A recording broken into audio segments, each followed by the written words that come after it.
The night ward lived in muted sounds. Monitors breathed in steady intervals. A distant elevator chimed, then fell silent again. Somewhere behind the nurse's station, a printer clicked once and stopped, abandoned mid-task. She moved through it all without drawing attention. Her name badge read ward nurse, clipped slightly crooked to pale blue scrubs that had been washed too many times. Hair pulled back tight. No jewelry. No perfume. She walked with the economy of someone who did not waste steps. Most people on night shift learned to fill the silence. She did not. She worked inside it. At bed 7, she checked the 4-line, fingers precise, pressure measured. The patient slept, sedated but restless, heart rate fluttering just above baseline. She adjusted the drip by a fraction, not enough to trigger an alarm. Her eyes never left the monitor while she did it. Behind her, a junior resident whispered to another nurse. They were tired. Everyone was tired. The resident glanced at her back, hesitated, then spoke anyway. Vitals stable? Yes, she said. One word. Calm. No invitation to discuss it further. The resident nodded, already turning away. She documented quickly, handwriting neat but unremarkable. Time. Dosage. Response. Nothing extra. Nothing that would stand out later. She returned the chart to its slot with the others, perfectly aligned. At the nurse's station, security footage played on a small monitor, empty corridors, a closed stairwell, the ambulance bay lit in harsh white. She did not stop to watch, but her eyes passed over the screen just long enough to register the pattern of movement. Or the lack of it. A coffee cup sat untouched near the keyboard. Someone else's. She ignored it. The charge nurse walked by, phone pressed to her ear, voice low and irritated. Yes, I know we're short. No, I can't pull anyone else in. She covered the phone briefly. Can you cover 12 and 13? The ward nurse nodded. She was already moving. Room 12 held an elderly man with shallow breathing and a stubborn oxygen saturation that refused to behave. His wife slept upright in a chair, head tilted at an uncomfortable angle. The ward nurse adjusted the nasal cannula, then gently repositioned the woman's neck so she would not wake with pain. She did not wake. In room 13, a trauma patient muttered half-formed sentences, eyes flicking open and shut. The ward nurse listened without interrupting, counted breaths, checked pupils. When he calmed, she stepped back. She did not offer reassurance. She did not need to. At the end of the corridor, a maintenance worker struggled with a jammed supply door. Metal scraped softly. He cursed under his breath. She stopped beside him. Looked once at the lock. Then the hinge. It lifts, she said. He frowned. What? She placed 2 fingers under the edge of the door, lifted just enough to relieve the pressure, and nudged it inward. The door opened. The man blinked. Huh. Thanks. She was already walking away. At the station again, the night supervisor reviewed staffing on a tablet, annoyance etched deep into her face. I swear, she muttered, not looking up, if anything else happens tonight. Her words trailed off as the lights flickered. Just once. Enough to be noticed. Not enough to alarm. The ward nurse looked up. The supervisor exhaled. Old building. The ward nurse did not answer. She glanced down the corridor instead, eyes tracking the emergency exit sign at the far end. Still green. Still steady. Her watch vibrated softly against her wrist. Not an alarm. Not a call. Just a timed pulse. She did not react outwardly. She adjusted it beneath her sleeve, face neutral. A security guard passed, keys jangling, posture loose. He nodded at her, friendly, distracted. She nodded back, the exchange meaning nothing to him. To her, it meant he was early. She returned to bed 7. The patient's heart rate had dipped slightly, just as expected. She adjusted the blanket, smoothing it once, then stepped back into the shadow near the wall. For a moment, she stood still, listening. The ward continued its quiet routines around her, unaware. The night felt ordinary. Fragile, but intact. She remained where she was, soft-spoken, overlooked, hands folded loosely in front of her. Waiting. The first sign was not the doors. It was the timing. The medication scanner lagged for half a second longer than usual when she logged a dose. Not enough to trigger an error. Just enough to be felt. She waited, eyes steady, until the green confirmation bar completed its crawl. She did not mention it. At the nurse's station, the junior resident frowned at his screen. "That's weird," he murmured. "My access just refreshed." "Probably the system," another nurse said without looking up. The ward nurse moved past them, pushing a supply cart toward the medication room. The wheels squeaked once. She adjusted them with her foot until they ran quiet again. Inside the medication room, the lights hummed at a slightly different pitch than the corridor. She paused just long enough to notice. She checked the narcotics cabinet, verified the seal, then keyed in her code. The lock disengaged cleanly. No delay there. She returned the medications to the cart and exited, eyes lifting to the ceiling camera as the door closed behind her. The red indicator light blinked, on, off, on, steady. No sign it had been accessed remotely. Still, something felt off. At the far end of the ward, an automatic fire door slid open, then shut again, as if responding to a phantom signal. A housekeeping aide looked up, startled, then shrugged and kept mopping. "Old building," someone said again. The ward nurse adjusted her route, taking the long way back to bed 7. She passed the stairwell doors and glanced at the push bar. A faint smear marked the metal. Recent. Fresh enough that the cleaning crew had not reached it yet. She touched it lightly with her glove. Oil, not dirt. Her hand dropped back to her side. At the station, the supervisor was back on the phone, voice sharper now. "No, I'm telling you, our cameras just cycled without authorization." "Yes. All of them." The ward nurse slowed but did not stop. She logged her medication administration, time-stamped and precise.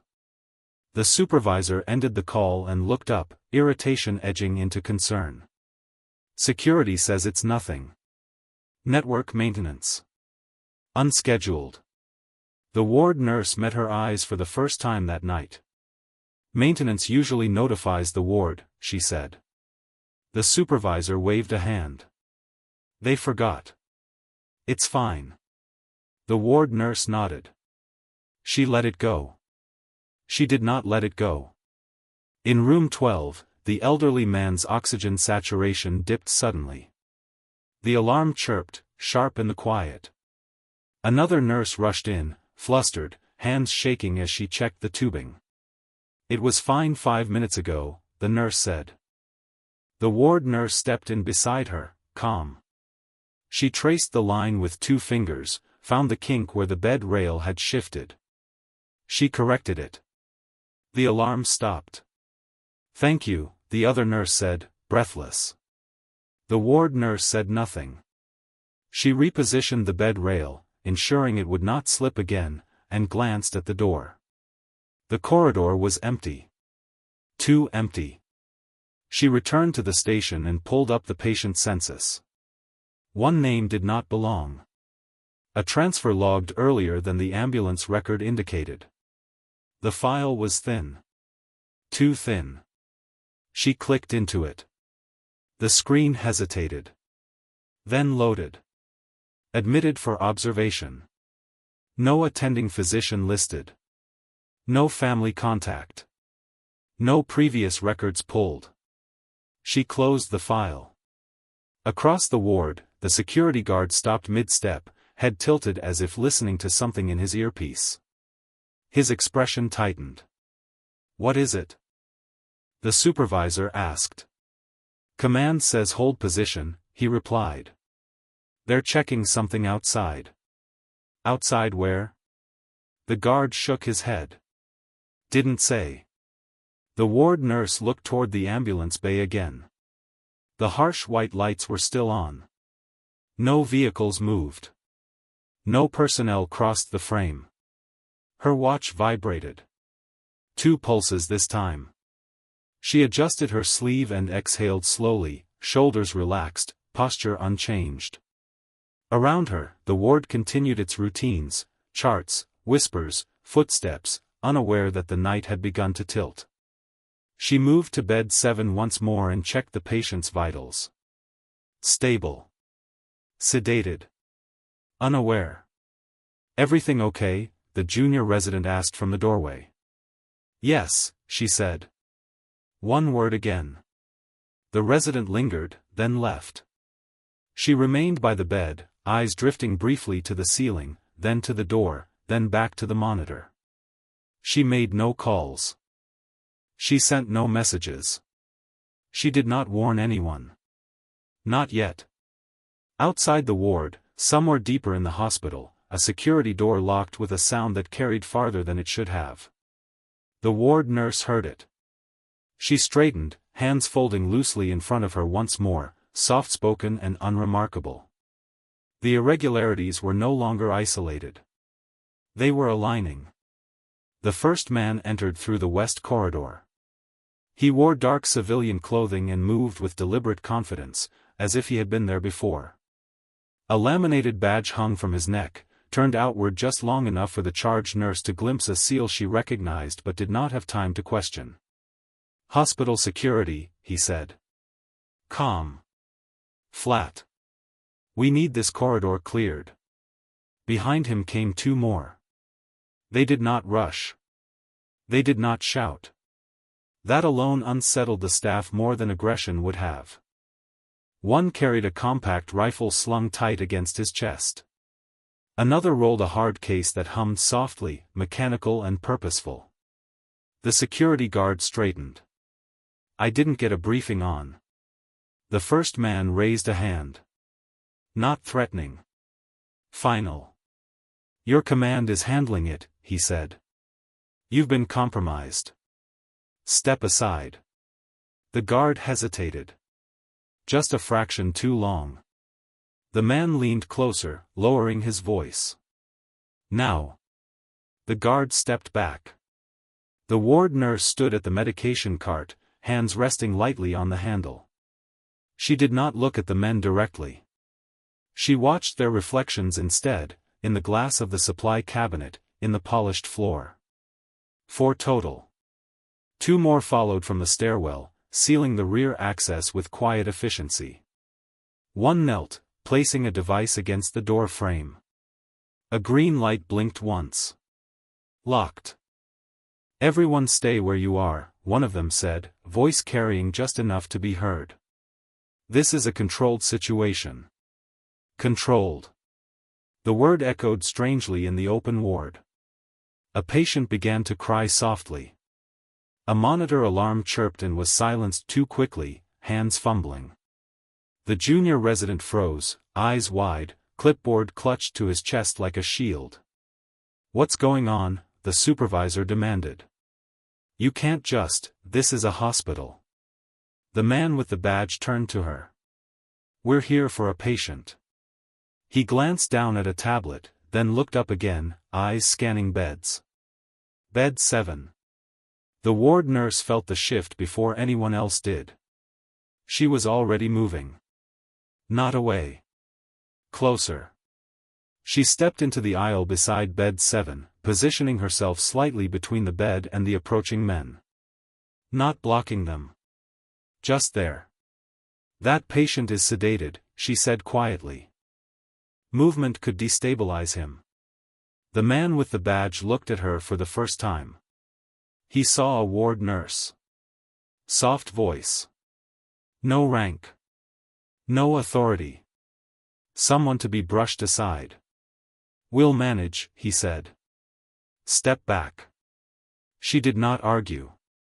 She did not raise her voice. She checked the 4-line instead, fingers steady, buying seconds without appearing to. "Vitals are stable," she said. "If you need access, give me 30 seconds to prepare." He hesitated. Not because he doubted her. Because she sounded competent. 20, he said. She nodded and adjusted the drip, just slightly. She reached for the sedation chart, turning it so he could see it without reading the details. Her movements were efficient, practiced, unremarkable. Behind her, one of the armed men scanned the ward, eyes sharp, taking in staff positions, exits, lines of sight. He frowned slightly when he noticed the nurse's placement. "Why is she still here?" he asked. "She's medical," the first man replied. "Let her work." The ward nurse finished and stepped back, hands lifting away from the bed in a clear, non-threatening gesture. "There," she said. "Do not move him quickly." They did not thank her. 2 of them moved in, hands firm but careful, transferring the patient to a mobile stretcher they had brought with them. The man's heart rate spiked briefly, then settled. The ward nurse watched the monitor until it stabilized, then let her gaze drift away. The supervisor found her voice again. "You need authorization. Paperwork. You can't just take a patient." The man with the badge did not look at her. "This patient was never meant to be admitted here." That sentence landed heavily. The ward nurse felt it settle into place with the others, the thin file, the missing records, the timing. One of the armed men leaned close to her as they maneuvered the stretcher past. "You're calm," he said quietly. Not a compliment. An observation. She met his eyes for the first time. Just briefly. "It's my job," she said. He studied her for a second longer than necessary, then turned away. As they moved toward the exit, the lights dimmed slightly, then returned to full brightness. Somewhere deeper in the hospital, another door locked. The ward was no longer just contained. It was isolated. The men paused at the corridor junction, communicating in low tones into their earpieces. The words were clipped. Technical. Not hospital language. The ward nurse listened without appearing to. "Package secure," one said. "Hold position," another replied. "Delay extraction." The stretcher stopped. The man with the badge cursed under his breath. Outside, far above the roofline, something shifted in the air. Not sound yet. Just pressure. A subtle change that made the windows vibrate almost imperceptibly. The ward nurse felt it in her chest. She stepped back into the shadow near the wall, hands folding loosely again, face neutral. The threat had arrived. And it was not finished. The stretcher did not move. One of the armed men pressed a finger to his earpiece, listening, jaw tightening. The low murmur of radio traffic carried just enough for fragments to escape. "Stand by. Unexpected delay. Do not escalate." The man with the badge exhaled through his nose and turned back toward the ward. "We're holding here," he said. "No one leaves. No one enters.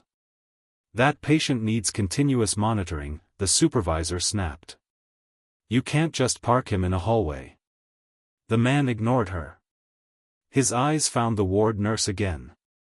"You," he said, pointing at her without raising his voice.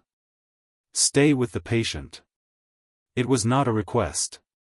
It was an assumption, that she would comply, that she belonged to the equipment, not the decision-making. She nodded once and stepped to the stretcher. Up close, the patient looked smaller. His breathing was shallow but regular. Sweat beaded at his temples. The ward nurse checked the monitor leads, adjusted the oxygen, then positioned herself at the head of the stretcher, hands light on the rail. One of the armed men watched her closely now. Don't do anything unnecessary, he said. I won't, she replied. It was true. She did only what was required. No more. The corridor felt narrower with rifles in it. Staff clustered near the nurse's station, whispering, fear sharpening their voices. A young intern tried to pull out his phone. One of the men noticed immediately. No recording, he said. The intern's hand froze. The phone disappeared back into his pocket. The ward nurse glanced at the security guard. He stood stiffly near the wall, eyes darting between the armed men and the staff he was meant to protect. He looked smaller than he had an hour ago. Vitals? The man with the badge asked, stopping beside her. Stable, she said. But he shouldn't be moved again until sedation is adjusted. How long? 10 minutes. He frowned. 10 minutes was a problem. She could see it in the way his shoulders tightened, the way his gaze flicked toward the exit and back again. 5, he said. She did not argue. She reached for the medication port and made a careful adjustment, less than the chart would normally allow. Enough to buy time. Not enough to raise suspicion. As she worked, she spoke quietly, almost to herself. If his blood pressure drops, you'll have a mess on your hands, she said. Here. In front of everyone. That got his attention. He studied her face, searching for defiance. Finding none. You're very composed, he said. She did not look up. People panic when nurses panic. One of the men snorted softly. Another did not. A sudden cry rose from the ward behind them, room 13. The trauma patient thrashed weakly, alarm screaming as his heart rate spiked. The junior resident rushed forward, overwhelmed. I need help, he said, voice cracking. The man with the badge turned sharply. Handle it. The resident looked at him, confused. I'm not. The ward nurse was already moving. She stepped away from the stretcher, nodding once to the armed man at her side. Do not move him, she said. Not forceful. Certain. She crossed the corridor quickly, slipping past rifles and frozen staff, and entered room 13. Inside, chaos pressed close. The patient's hands clawed at the sheets. The resident fumbled with a syringe, hands shaking. Give it to me, the ward nurse said. He hesitated. Then handed it over. She administered the medication smoothly, speaking low and steady as the patient's breathing slowed, his movements easing. She adjusted the monitor, silenced the alarm, and stepped back only when the room had settled. No applause. No thanks. When she returned to the corridor, the man with the badge was watching her differently now. You're not assigned to this patient, he said. I'm assigned to this ward, she replied. A beat passed. Names, he said suddenly. Yours. She met his eyes. That's not necessary. His jaw tightened. I decide what's necessary. She reached up and turned her badge slightly so he could read it. Just the name. No credentials beyond ward nurse. No rank. No hint of anything else. He nodded, unsatisfied but distracted by a voice in his earpiece. Change of plans, the voice said. Louder this time. Urgent. Air traffic diverted. Hold until further instruction. The word air hung there. The ward nurse felt the weight of it settle fully now. She returned to the stretcher, checking the patient again, posture relaxed. The armed men tightened their perimeter. Fingers rested closer to triggers. Fear edged into their discipline. The nurse remained calm, hands steady, eyes down. She had made first contact. And she had not been dismissed as quickly as they intended. The ward adapted around the armed men the way water adapts around stone. Staff learned quickly where not to stand. Conversations shortened. Movements became economical, stripped of anything that might look like resistance. The intruders noticed compliance and mistook it for control. The ward nurse helped maintain that illusion. She adjusted the lighting first. Not dramatically. Just enough to soften the glare in the corridor, shifting it toward the warmer setting used for overnight recovery. It reduced reflections in the glass panels. Reduced the sharpness of silhouettes. It also made it harder to read faces at a distance. No one questioned it. Too bright keeps patients agitated, she said when one of the men glanced up. He accepted it without comment. Next, she moved equipment. A crash cart was repositioned closer to the nurse's station, ostensibly for faster access. In reality, it narrowed the approach angle from the east corridor. A portable ultrasound machine was left plugged in near the fire doors, blocking a straight line of movement without looking intentional. The armed men stepped around these obstacles, irritated but unalarmed. At the stretcher, she checked the patient again. His vitals were holding, though the margin was thin. She adjusted the oxygen flow by a fraction and covered his hand with a blanket, concealing a tremor that might have drawn attention. One of the men noticed. "He's shaking," he said. "Normal response," she replied. "Sedation plus stress." He watched her hands as she worked. They were steady. Not the hands of someone improvising. The man with the badge spoke quietly into his earpiece, then turned to his team. "We're not extracting yet. Command wants full containment until air assets are confirmed." "How long?" someone asked. "Unknown." That word landed poorly. The ward nurse felt the tension sharpen. Extended timelines created mistakes. Mistakes created casualties. She could feel the balance beginning to slip. She moved toward the nurse's station and leaned in close to the supervisor, voice low enough that only she could hear. "Do not try to override anything," the nurse said. "Do not call anyone. Let them think they're in control." The supervisor stared at her. "Who are you two?" "Please," the nurse said. Not pleading. Precise. "Just trust me." Something in her tone cut through the supervisor's panic. She nodded, confused but compliant. Across the ward, the security guard shifted his weight, eyes flicking toward the exits again. The ward nurse caught his eye and gave a subtle shake of her head. Not yet. Another irregularity surfaced. The trauma patient in room 13 began to desaturate again, alarm chiming sharply. One of the armed men flinched, rifle lifting slightly before he caught himself. "I'll handle it," the ward nurse said, already moving. Inside the room, she worked quickly, efficiently. She adjusted medication, repositioned the patient, restored stability. As she did, she glanced at the ceiling vent. A faint vibration ran through it now. Constant.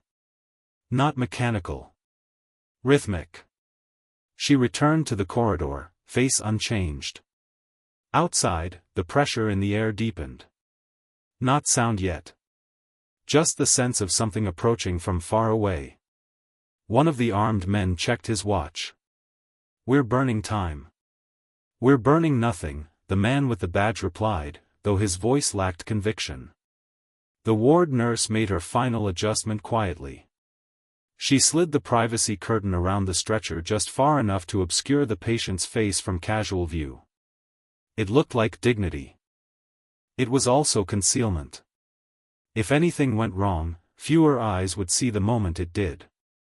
She stepped back into her place near the wall, hands folded, posture relaxed. The ward was no longer chaotic. It was coiled. Every movement now carried weight. Every second narrowed the space for error. The armed men did not realize it, but the environment no longer belonged to them. It had been reshaped.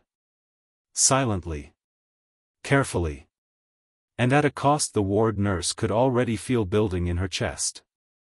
The first mistake came from impatience. One of the armed men, youngest of the group, jaw clenched too tight, shifted his stance and let the muzzle of his rifle dip toward the floor. Not unsafe. Just careless. He had been holding position too long, muscles burning, adrenaline curdling into frustration. The ward nurse saw it. She said nothing. The trauma patient in room 13 cried out again, louder this time. Pain cut through sedation, raw and panicked. The alarm screamed. Enough, the young man snapped. Turn that thing off. It's not a thing, the ward nurse said quietly. It's a patient. She moved before permission could be granted or denied.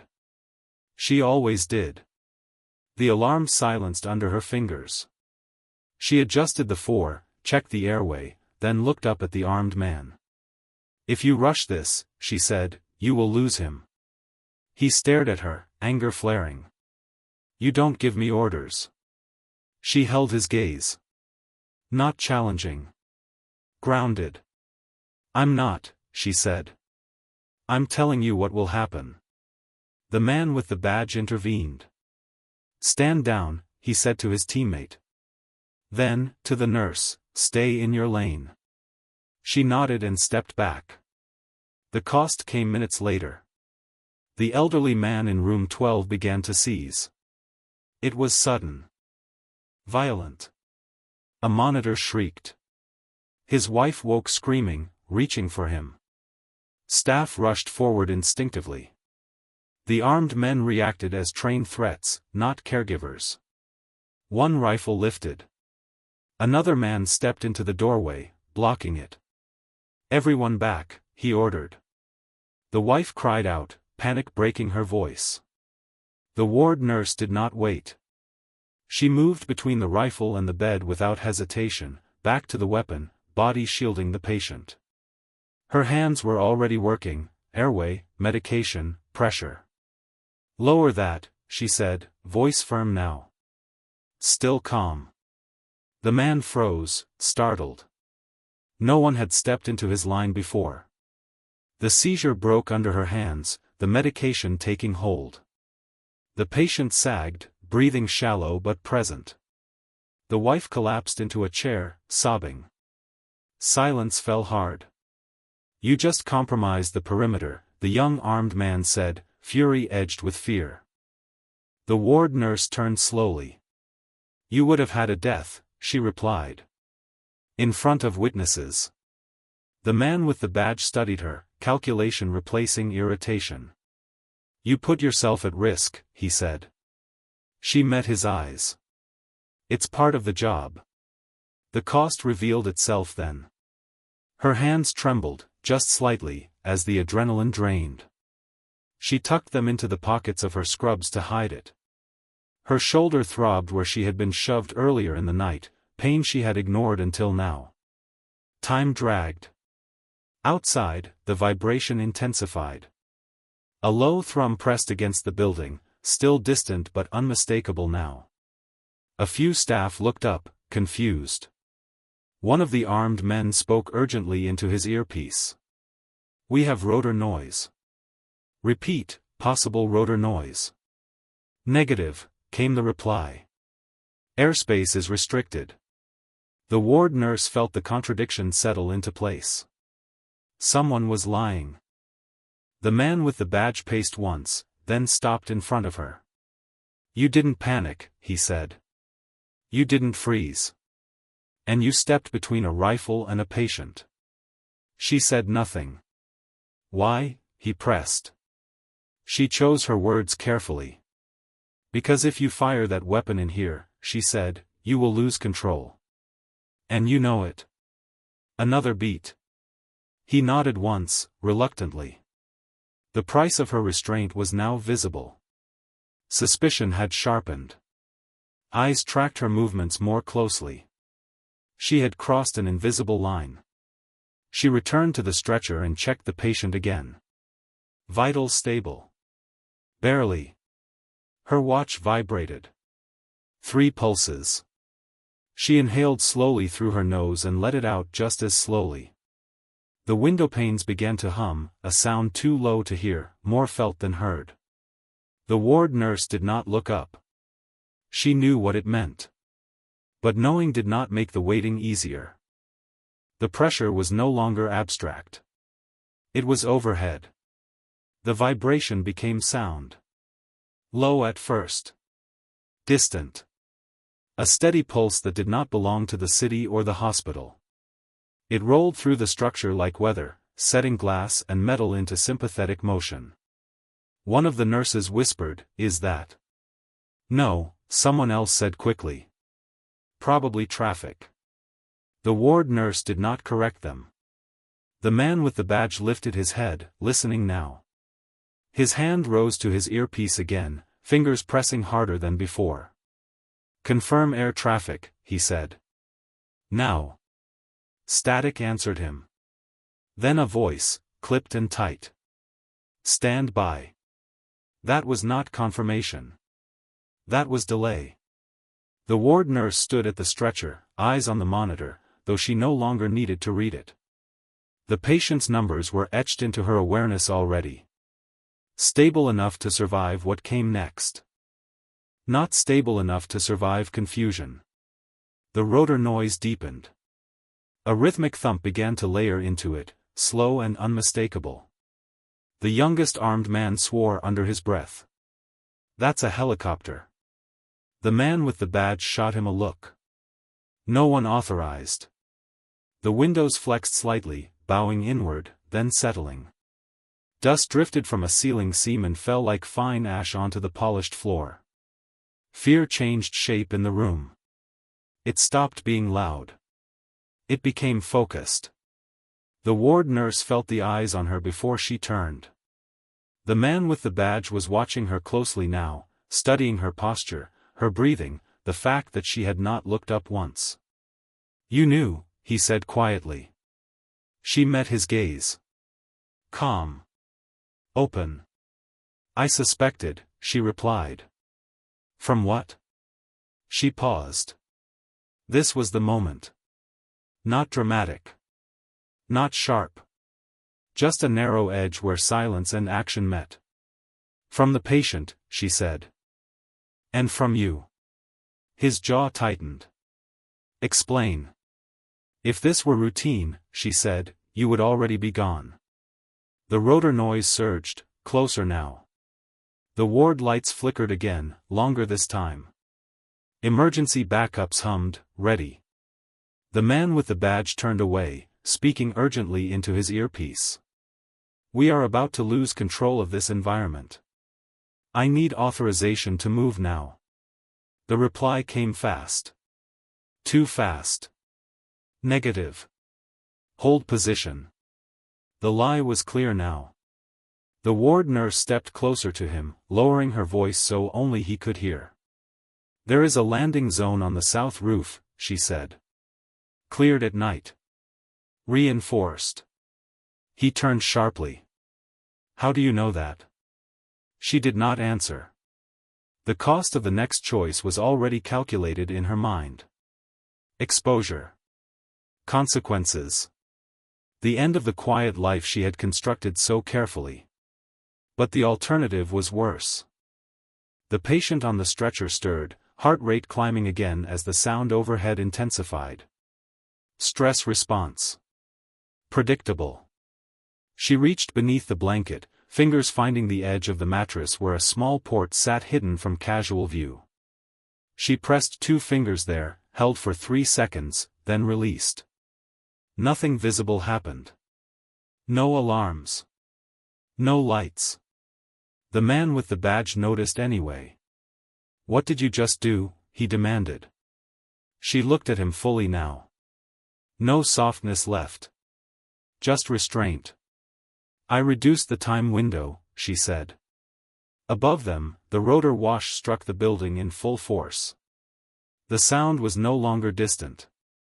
It was present, overwhelming, shaking light fixtures and rattling carts.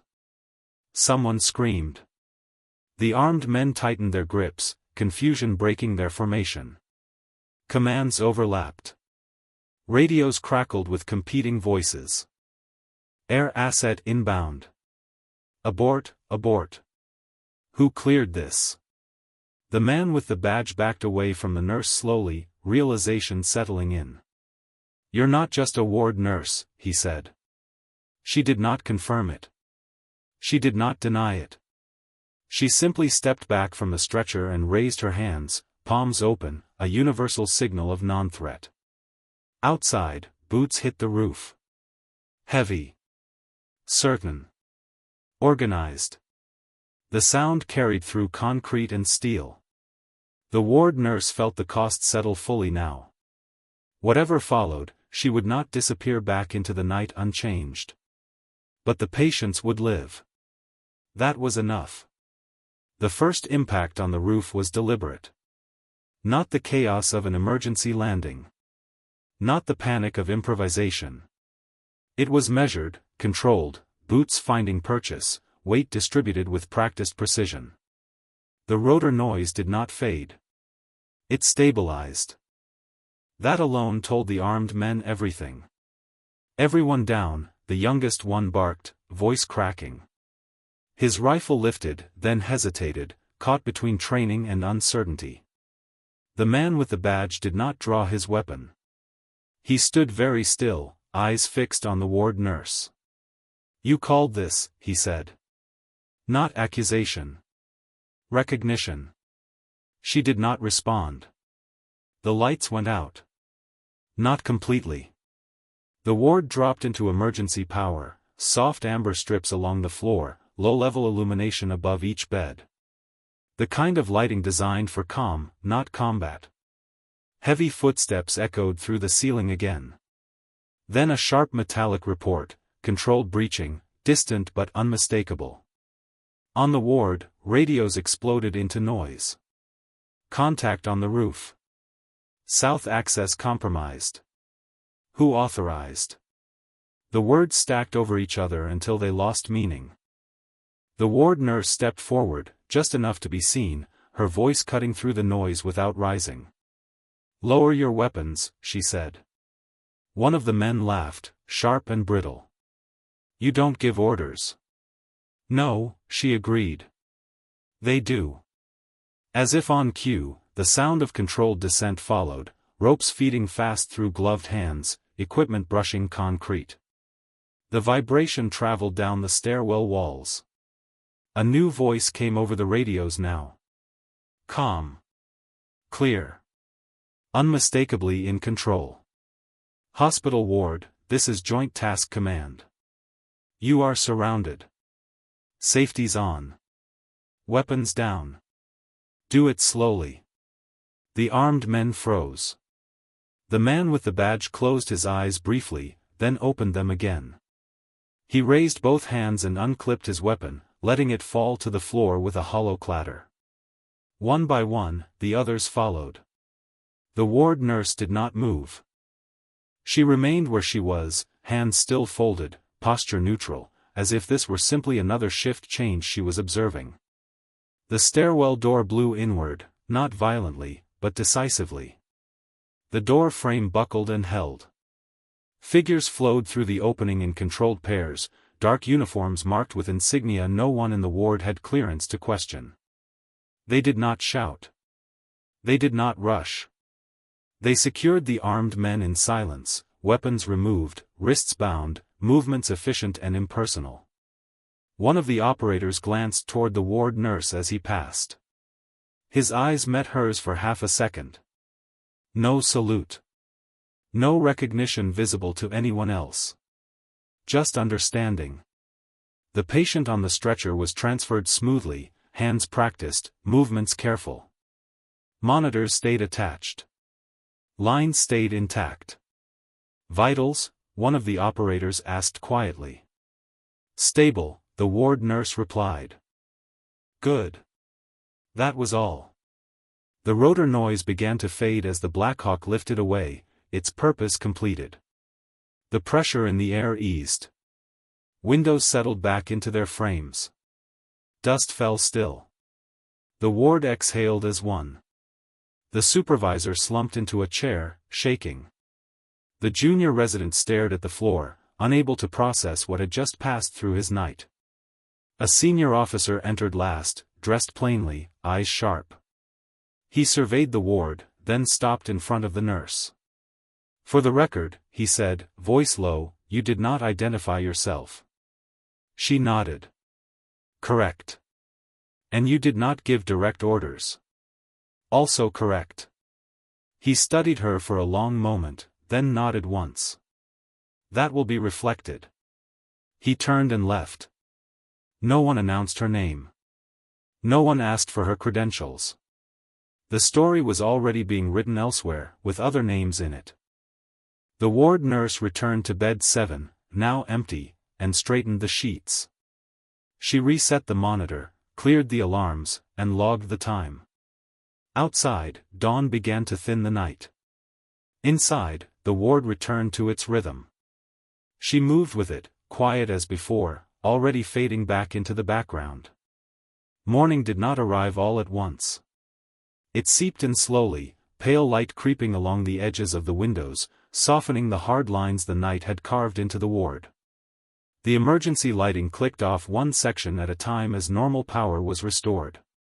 Monitors resumed their familiar glow. The hospital breathed again. The armed men were gone. So were the operators. What remained were scuffed floors, displaced carts, a door frame waiting for maintenance, and people who spoke more quietly than before. Statements were taken in a small conference room off the ward. Administrators arrived, voices controlled, faces tight. Security supervisors asked careful questions, writing everything down without looking up too often. The ward nurse answered when spoken to. Where was she positioned? At the ward. What did she observe? Unusual activity. Did she feel threatened? Patients did. No embellishment. No correction. No one pressed her. The supervisor sat beside her, hands wrapped around a paper cup she had forgotten to drink from. She glanced sideways more than once, as if trying to reconcile the woman she thought she knew with the one who had stood between a rifle and a patient. "You were very calm," the supervisor said finally. The ward nurse nodded. It was required. That ended the conversation. Down the hall, the elderly man from room 12 slept peacefully, wife holding his hand, unaware how close the night had come to ending differently. The trauma patient stabilized enough for transfer by mid-morning. He would recover. Those outcomes were logged. Those outcomes mattered. Everything else became administrative noise. A man in a plain jacket appeared briefly at the nurse's station just before shift change. He did not introduce himself. He did not sit. "You did what was necessary," he said quietly. "You will not be mentioned." She met his eyes. "Understood." He hesitated. "If you ever choose otherwise." "I won't," she said. He nodded once and walked away. The day shift filtered in, unaware, complaining softly about traffic and coffee shortages. The night staff dispersed, exhaustion finally catching up to them now that it was safe to feel it. The ward nurse changed out of her scrubs in silence. Her shoulder ached when she lifted her arm, a deep bruise already forming beneath the skin. She ignored it. Before leaving, she returned to the ward one last time. She adjusted a monitor that had been left slightly askew. Straightened a chair. Pulled a blanket up over a sleeping patient's shoulder. Small corrections. Quiet order restored. As she walked toward the exit, the sound of helicopters echoed faintly somewhere far away. This time, no one looked up. Neither did she. Outside, the hospital stood as it always had, brick and glass, ordinary, forgettable. People passed through its doors with no idea what had hovered above it hours earlier. The ward nurse stepped into the morning light and blended into the flow of the city, another tired worker heading home after a long shift. By nightfall, the ward would be ready again. And so would she.